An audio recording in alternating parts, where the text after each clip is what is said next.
I'll introduce Jessica Best, who is a coach with Membership Puzzle Project. She is also one of our researchers. And if you have read MPP's research ever, you have read something that Jess has very ably edited. So she's been a wonderful part of the MPP team since the beginning. She is a journalist, editor, researcher, and media strategist who supports newsrooms as they develop audience revenue and engagement initiatives.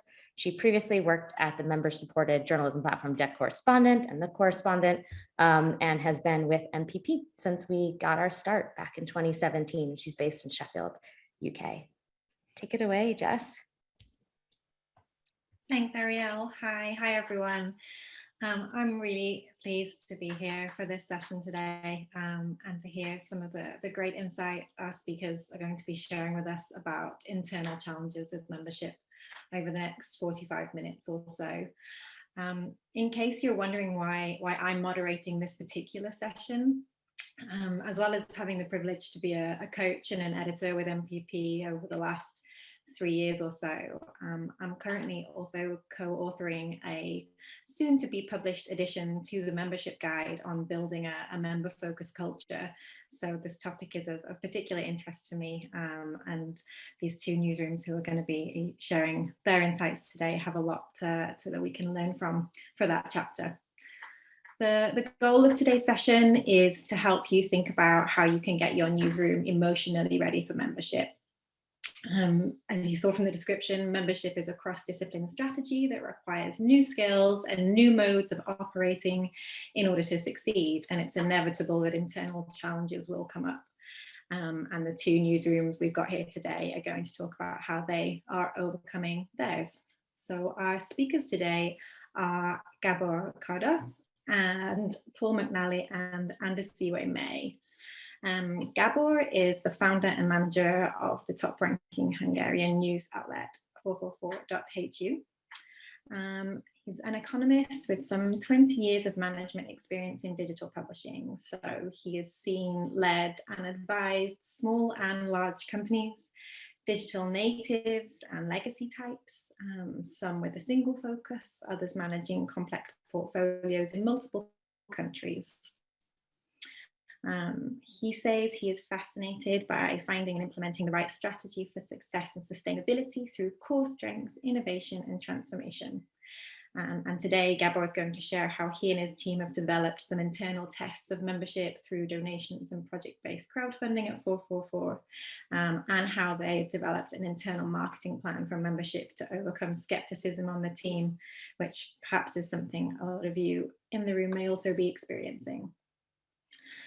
Paul McNally and Andesiwe May are from podcasting company Volume Africa. Andesiwe is a multimedia journalist and associate podcast producer at Volume, and she's the co-host of the wonderfully named What's Crap on WhatsApp voice note show, which investigates the crap that's shared in your WhatsApp groups. Paul has 16 years of experience as a journalist and a media developer, and he's the co-founder and CEO of Volume. He was a night visiting Nieman Fellow at Harvard in 2016, has 15 awards, a master's degree, and is the author of a non-fiction book on police corruption. Andesiwe and Paul are going to be sharing how Volume has shifted from being a client-focused to listener-focused podcast business, how they've built time into the team's schedule for creativity, and how they developed the capacity to test, learn, and discard ideas that didn't work. I'm going to invite both sets of speakers to speak for around 10 to 15 minutes, and then we'll move to questions.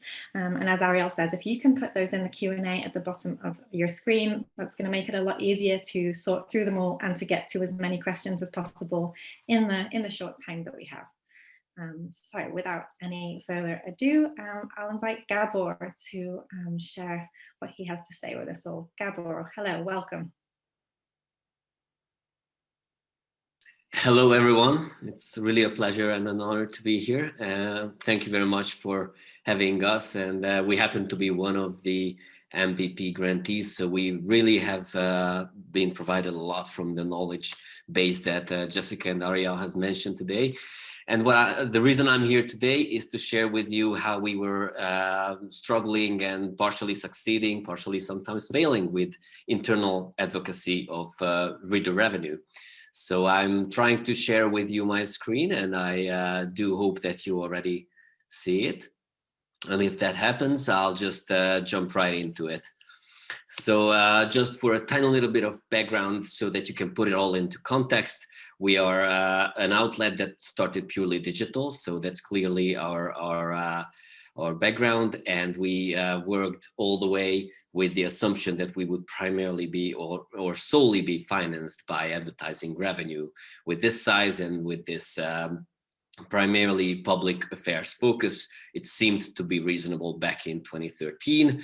However, no matter what successes we had and what smaller failures we had, it practically became clear relatively soon that this size of an outlet, especially if it's willing to grow further and especially if it's willing to be sustainable in a dependable manner, it just simply cannot survive solely based on advertising revenue. So the starting point of this discussion is that we realized and understood this, and after only talking about it for a while, we started to act on it.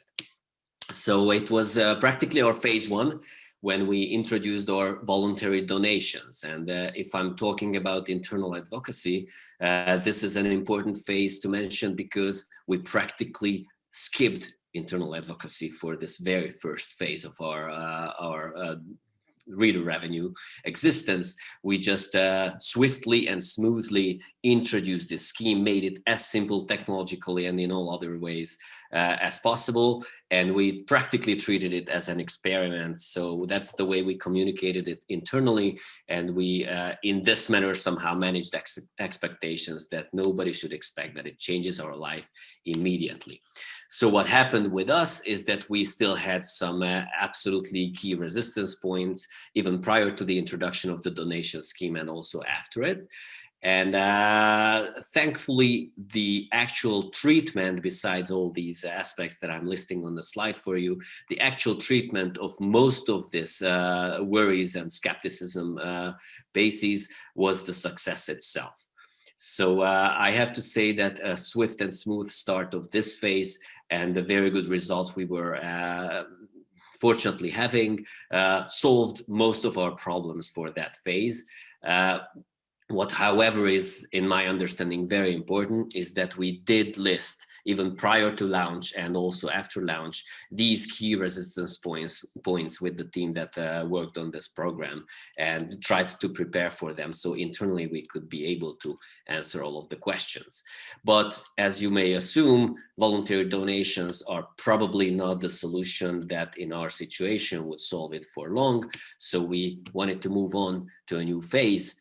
And so we deliberated a lot about it and then made a major announcement. It was actually really formal. It was in a movie theater, which we were granted for free for one night.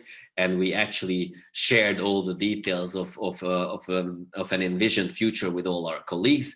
And it was somewhat theatrical, but still very significant. So we practically laid out what we were going to do. However, that was not very long after by when time just killed this entire momentum that we created in this very first show, because we came to the understanding that we ourselves, and when I say we, the core team that actually worked on the program, irrespective of their other roles in the company, were not really clear on our concept, not really ready with implementation details. And so time was just passing and passing, and internal skepticism just kept increasing.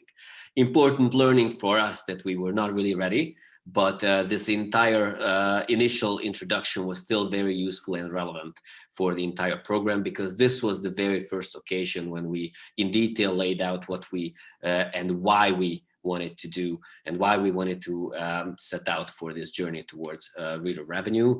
And that still echoed all in the phases afterwards. So moving on, we made a second major announcement, and guess what? This was in the early periods of COVID, when true panic was actually all around the international and local media in Hungary, of course. And practically this situation was immediately easy to interpret as an opportunity. So we very truthfully claimed that we will now actually do it or just simply die. We just have to do it. It's not a question of whether we keep talking about it. It's just a must. And guess what? This time we really engaged in the actual work. We really focused on it. Nothing else drove us away from it, despite the turbulent period. And still, because of the difficulty and the complexity of the story, we were slow and slow and slow. So we ended up losing this opportunity, meaning the momentum within the editorial and the other parts of the organization, the second round. And of course, we also lost our credibility with that. So no matter how open they were because of the crisis situation for the second time, we still couldn't live up to our own plans, and we could not launch it fast enough. But again, if there was something to learn from it, is that we just did not manage expectations well enough, because our own expectations were not smart enough or not well informed enough. But still, it was important that we made this announcement, because we had much more specifics about what we would want to do. It's just important that we handle this future set of risks much more thoroughly and much more cognizantly. So we moved on. And while working on the actual project, we did not make any third major announcement, but instead, going back to the practices of the very first initial voluntary donation phase, we just actually launched the program itself in a pre-launch phase. So we did not yet have the proper technology. We did not have all the marketing and branding and other elements in place, but we launched a pre-membership phase in which we asked for a single time large amount of money from our readers. And by that, we were also able to, get out there and get some feedback about our future plans, because this pre-membership program was reflecting a lot of the actual membership program that was to be launched somewhat later. So the success of this launch, actually, just like in the donation phase, cleared out our path in a lot of aspects. So we were finally clear on our concept. And from here on, when we wanted to talk internally to our colleagues and explain them, guys, this is important. This is how our future is going to look. This is the role of, closed content in the program. This is why we chose membership and not just simple subscriptions. All these basics are clear at this moment. And the communication was not totally distinct from the actual status of the program, but the two were at this stage developing parallel. And that was very important and much more credible. And so what we saw here is that informing, educating, and involving our colleagues was the key mission, and we tried to be a little more conscious about it. So in this phase, we did want to have all the key management people actually on board with us, meaning the team that was originally working on the program. And we started to have regular meetings among us. So not just accidentally every second, third week, but absolutely scheduled and concentrated and agenda supported. And we also started to have the thematic workshops to work out all the details in every dimension. And we also started to have at least monthly all staff meetings, so that they could be aware of what was going on in the background. However, what we learned from this is that it was much more important that attitudes were more positive if we started to talk one-on-one with colleagues. First, only the skeptics, and then practically everyone. So those key advocates who already believed in the program engaged in talking to every single one of our 40 plus colleagues, so that everyone is understanding what we believe in, and everyone can have their personal take on what they are skeptical about or what they have questions about. And so in this phase, it was very important that we did have a couple of dilemmas that I'm showing to you on the screen. And I think the second one is the key one that I would like to focus on today, is that when every once in a while we thought that a few very important persons were already on board with us. They already expressed that they understand the logic. They not only understand, but they feel like they support it. They totally agree with it, even with the details. And then some time passes, and this time it's actively passing, but still we have to do it again and again, because every once in a while when they have to face the larger internal audience, they tend to, back out or be very cautious or express again their skepticism. So getting someone on board is not a single time story, but it's always to be repeated. It's also very important that if we involve anyone, in any type of a meeting in the structured phase, it's very important that we tried to separate the negotiable part of the program, in which we really want their word and we really want to take their opinion into account, and some other aspects that we could consider actually non-negotiable that had to be decided without them. And in this manner, we didn't want to make them feel that they do say something and then we go the opposite way. So these were very carefully handled. We never said it's non-negotiable. We just presented it in a way that it's already the direction we have chosen. So there was not any technical chance to really start debating about the existence of that aspect, rather just the details that were actually negotiable. So the final phase in our story was when we were approaching launch, which is the current phase. So we do have all staffers still regularly. And what's important in this phase is that it's very, very orchestrated. It's much more important that a lot of other people than the original preachers, so to say, are involved. It's important what order they appear on the stage, so to say, in a virtual presentation. It's very important that the credibility of all the plans and the momentum to be created is partially due to the format and the persons of the speakers, not especially what they actually say. So it's really important that these meetings are conducted in a different manner than former ones. Also, we every single week send out an internal newsletter just for the colleagues, which is about all the progress, the pending questions and everything else. Again, the consistency is much more important than the actual developments. We keep having the thematic workshops for the final details, but we deliberately include those people who were not really working on these subtopics or these breakout sessions, because this way everyone else can also internalize the details. And we intended to have guest speakers, especially that we know so many great specialists from the MPP project and from other ways. We actually failed to do this, but we did it earlier and it was fantastic result-wise. So I strongly suggest that if you have time and a great network like this one today, do use this as an opportunity to include external speakers. And finally, we kept these key messages always on our agenda, that we really need our colleagues to understand that this is not a model taken from someone else. It's absolutely fitted to ourselves. They have to be aware that this is specifically for 444. And I think in all the cases of your fantastic media outlets, your program is always custom made to some extent. So that is an important aspect to underline, and also that they have to have long-term expectations. There's no failure on the first week. Even if something goes bad, that's fine, in the sense that we really optimize for the long term, because this is a strategic shift of all aspects of the company's operations, culture, business and finance and everything. And finally, the original goals and the actual opportunity provided by this situation is always kept on the surface. Along with the targets that we set, it is important that people keep thinking about the whys also, not only the details of the how. So this is how we did it, but this is only a case study. I'm pretty sure that there's other ways to do it, especially that we are only approaching launch. So within 2 weeks, we'll be tested about how we succeeded with our colleagues, and I'll be happy to share any experiences for after launch internal communications. If anyone of you is interested, please do reach out to me. I'll be happy to consult with you. Thank you very much.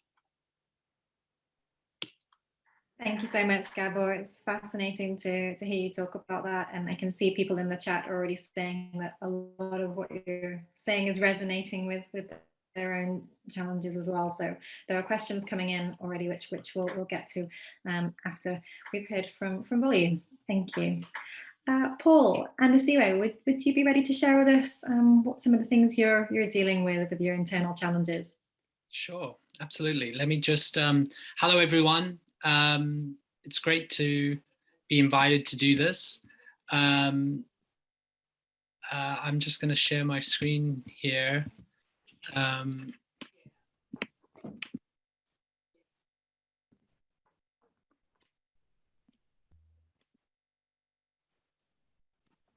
So the interesting thing is, when Ariel asked us to do this presentation, I didn't really think of us as having many internal challenges as we were doing the program. But then on reflection, and she read our report, and on reflection, I kind of realized that we had actually gone through very harmonious challenges, but like challenges all the same, you know? So basically what happened is Volume's a podcasting company. We're based in Johannesburg, and we're a grantee for Membership and News Fund for 2021. That's Andy Siwe and our other producer, Amina, in our booth.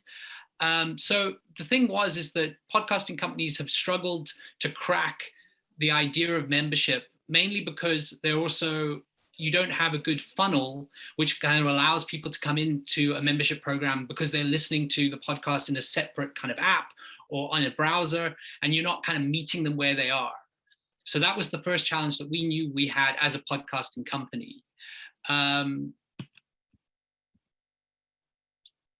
So we started with the proposition of membership for one show, but we ended up developing 3 separate membership programs. And that's sort of something that we've realized is a lot of work, but it's kind of a strategy that we sort of stick by. So we've created a membership channel for our investigative podcast, one for What's Crap on WhatsApp, and one for another show that's in Afrikaans called News met Spies.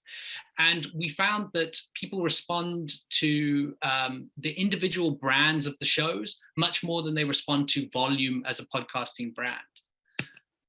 So the internal challenges, which we shifted pretty far from our original. We had this one sort of idea to go towards just one membership program. We've split that into 3, and it all kind of comes down one chute. We had to get ourselves mentally prepared for membership. And we actually realized that this was going to change the whole business. So we're a client servicing company, right? So we produce podcasts for mostly large NGOs, and we get paid to produce the podcast, and then we give it to the NGO, and then that's the transaction. And we've been going a couple of years, and we've kept the lights on, you know, and we've kind of become very preoccupied with what a client wants.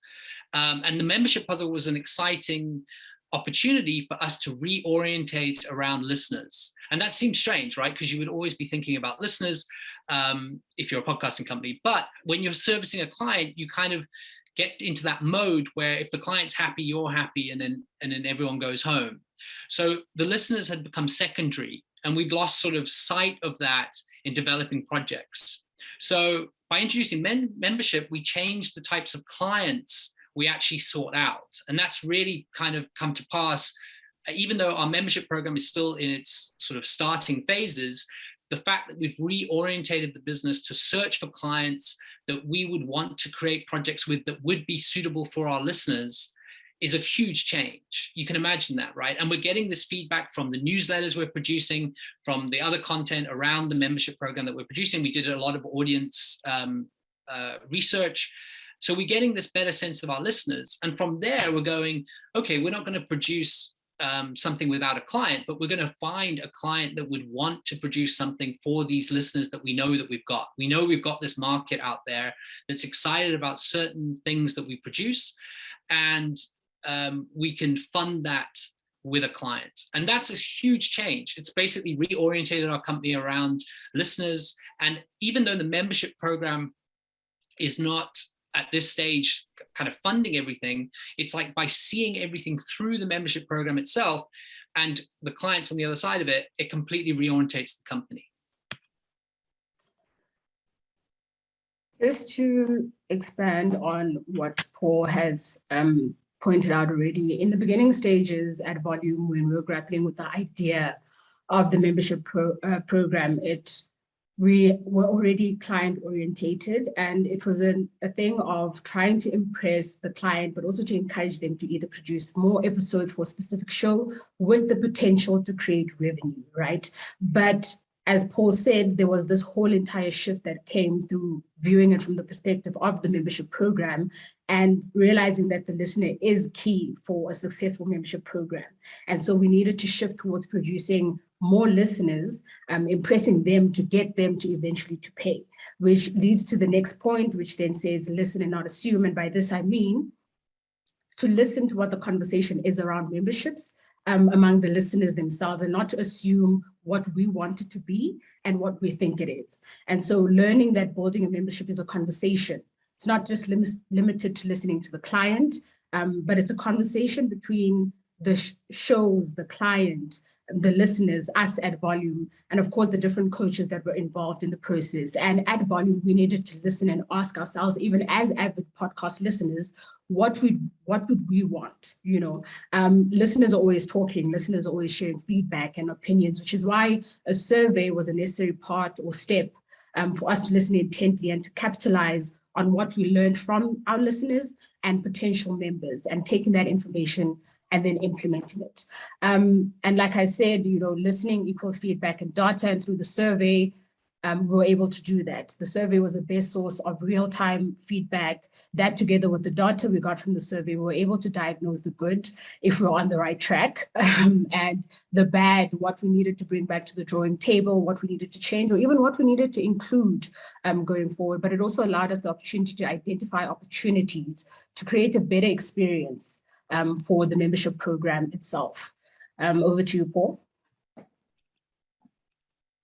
Thank you. So we took, let me just, sorry, this is very slow. I mean, basically what then we were able to do was that we were able to have this,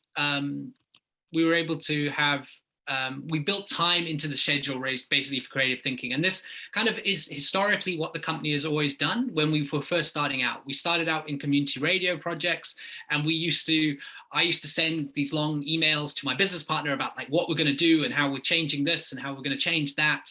And I think that became completely disregarded after we found that we were going to move into podcasting, and that we went into an engagement kind of just product orientated phase for the last year or so.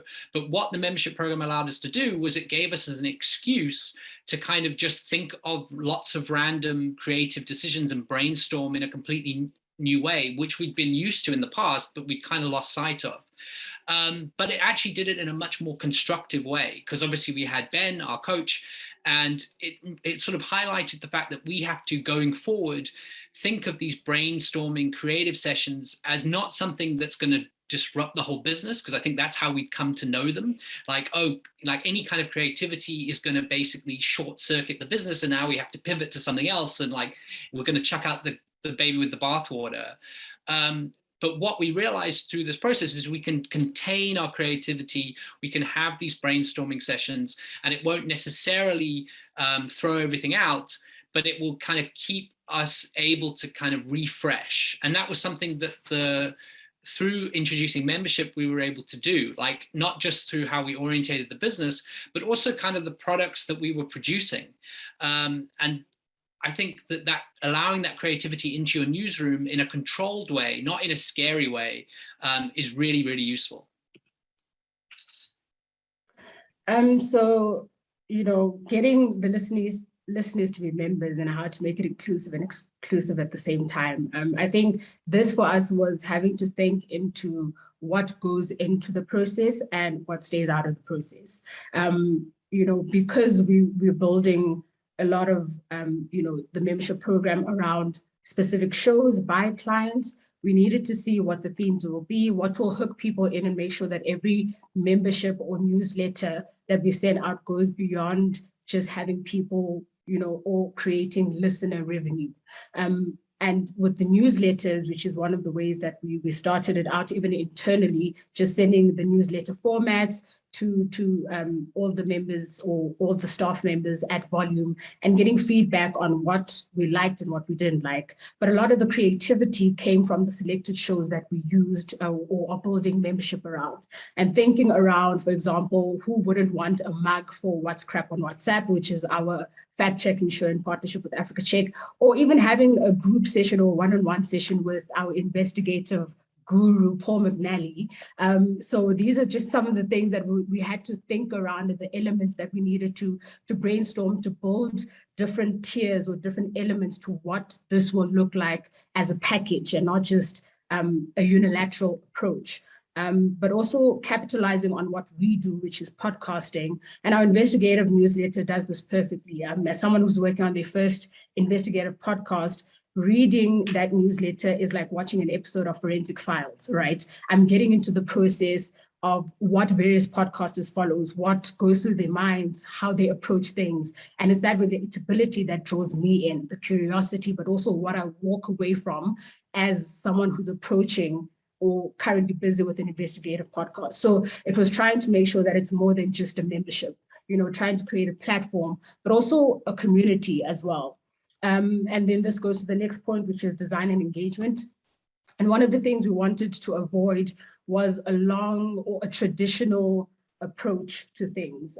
We wanted to make sure that even with our newsletters, we keep them brief, we keep them short, we keep them informative, but also engaging and perhaps entertaining as well where we can. One of the things, for example, that we added to our What's Crap on WhatsApp newsletter was a segment to allow people to interact with us. We call it Where's the Crap This Week? And it's basically just pictures or a picture of a building or a setting somewhere with the crap emoji, and people need to respond and let us know where this picture was taken.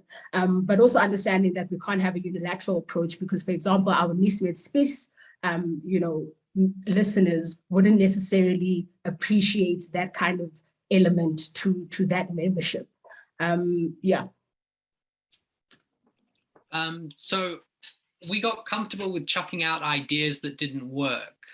And also I wanted to add that what the membership program allowed us to do, which I think was part of the internal challenges that we were having and how we resolved them, was that it made us more of a thought leader in this investigative podcasting space, or at least we're striving for that. Because I think we'd always been a jack of all trades, and we'd sort of struggled to where we're going to put our foot forward, right? It's like, what do we want people to think of when they think of volume? And it was fascinating about how going through the membership program and resolving those kind of almost identity issues, we kind of realized that how people saw us when we did the research was that they saw us as an investigative unit. And that's how we wanted to see ourselves as well. So we basically tried to then, through the newsletter and through our rebranding, we kind of pushed ourselves as this kind of investigative podcasting company, even though we do other things as well. And just on the back of that, we've had meetings with people that have read the newsletter, with clients that want to be associated with an investigative unit, an investigative podcasting unit at that. So I guess what I'd like to stress is that your revenue, because when we first, the challenge that we had was when we were first thinking about membership, we were thinking, oh, this is a whole different revenue stream. This is like a different company. And instead it just consumed the whole company, which is much more interesting. And I guess what I'd like to stress is that the revenue that you're going to generate isn't just through people paying a certain amount each month. It's going to be through how people see you, and hopefully that will bring clients and in some cases advertisers to your fold that will kind of want to be associated with you. Then just to close off my slide, as Paul said at the beginning, we started out, or might have mentioned, we had started out with 5 potential shows that we were exploring building membership around.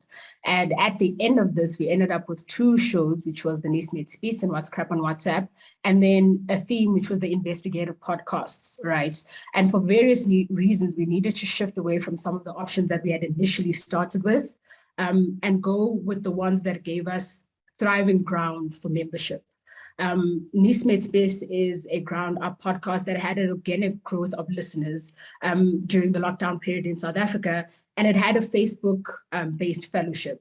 It's an Afrikaans-based podcast, and so it was a completely great moment and opportunity to experiment with. Which is a market that we've never tapped into, or listenership that we hadn't really tapped into before. And it was the perfect show to experiment around. What's Crap on WhatsApp, on the other hand, already had the numbers, and it was the perfect starting point to build on that podcast base. It was very ideal.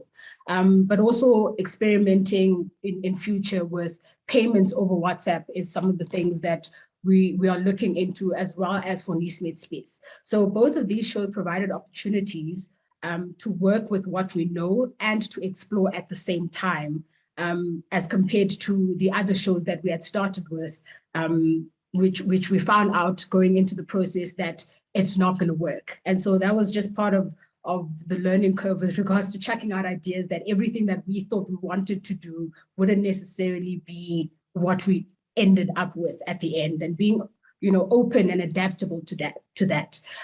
Also, just lastly, putting a pin on it. So there are certain ideas and certain things that we had thrown out and put on the drawing board in the beginning.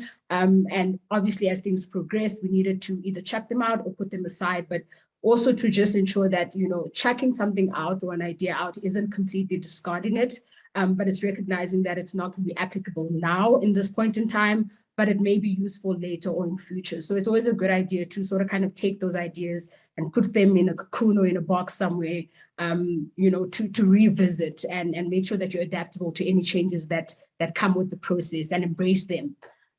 Yeah. Thank you. Brilliant. Thank you very much. Thank you, Paul. Thank you, Andisiwe. We have quite a few questions coming in now for you guys and for Gabor. So we'll move to try and get through as many of those as possible. Lots and lots of different subjects we could touch upon here. I'll try and select questions that kind of have broad applicability for both sets of panelists as well. The first question is from, I think it's going to be pronounced Jutta Bergman. Jutta, I'm sorry if I'm mispronouncing your name there. She asks, what were the primary arguments from the skeptics, and where did their skepticism come from? Gabor, I think this was asked during your session, but Paul and Andisiwe, maybe you have something to speak to on this as well, about what the source of skepticism, the most common sources of skepticism you've seen in your newsrooms. Yeah, thanks. Great question. The actual skepticism reasons and basic questions changed with time. So I think it's very important to look at this dynamically. Originally, the key question was whether it would work, in the sense that whether our audience or the audience in general in Hungary would be ready for this, would be willing to pay for it, would have enough purchasing power to pay for it.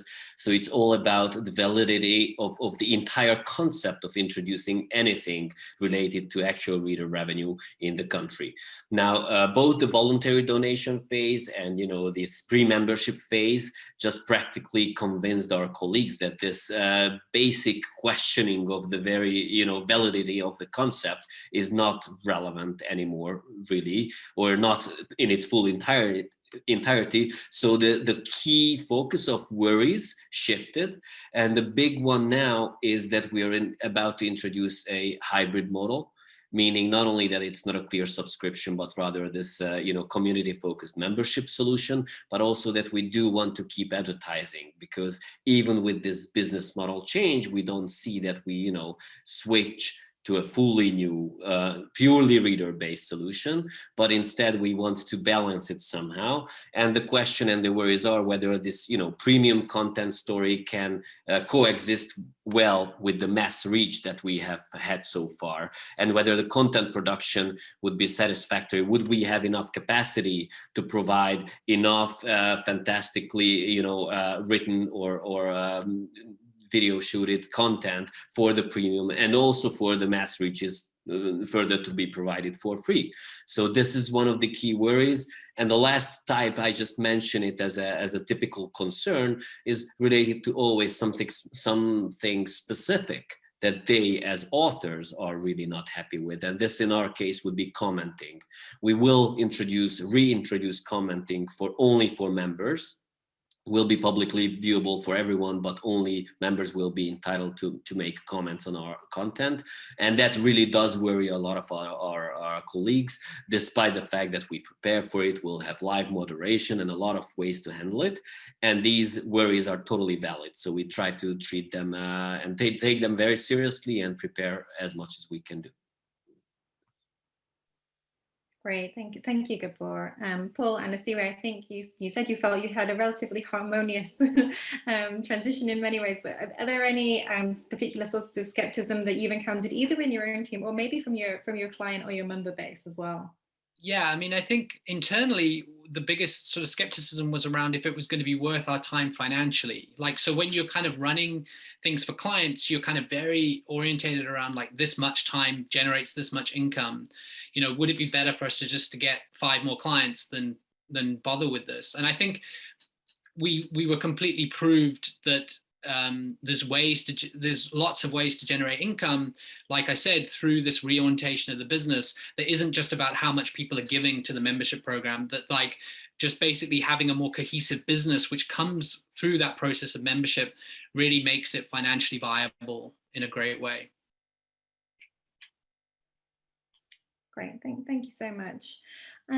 For volume, we've got a couple of questions coming on a similar theme, so I'm going to group them. One from Natasha Dudinsky and one from Pili Piana, talking a little bit about the issue of exclusivity that you kind of alluded to in the presentation. So I'll take Pili. It says, all your content can be accessed only by members, or is part of it open? In a world with so much free content, how do you offer value to the audience and get them motivated to be others? And to speak kind of more specifically to the theme of this session, how do you internally sell that idea to the people that you work with? I'm just going to start and then hand over to Paul to elaborate.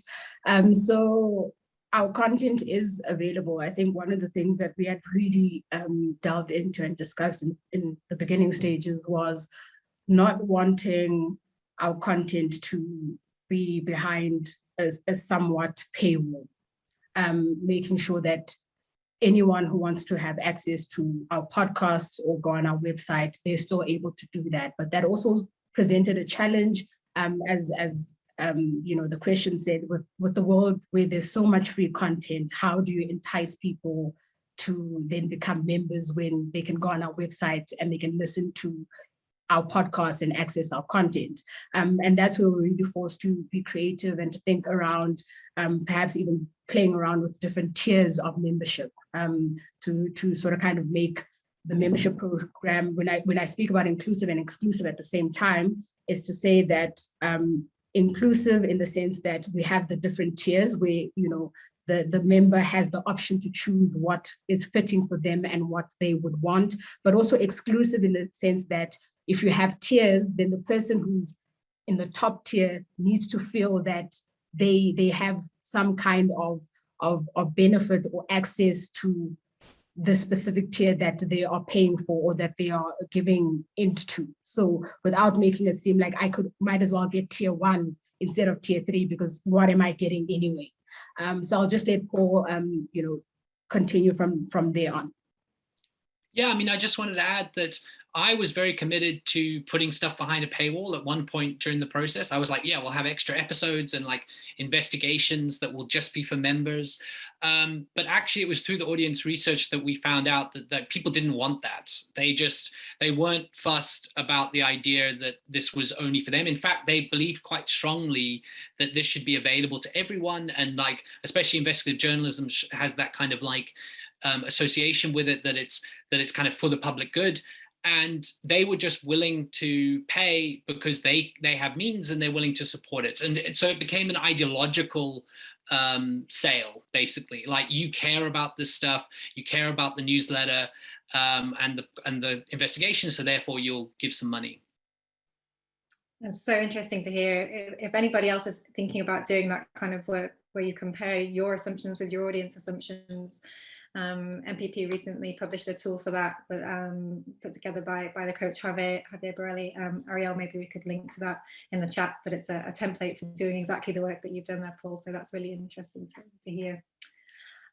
Gabor, I have a question specifically for you from Adam Oxford. It says, hi Gabor, when you say we or the core team, what were those roles inside the organization driving the change from day one?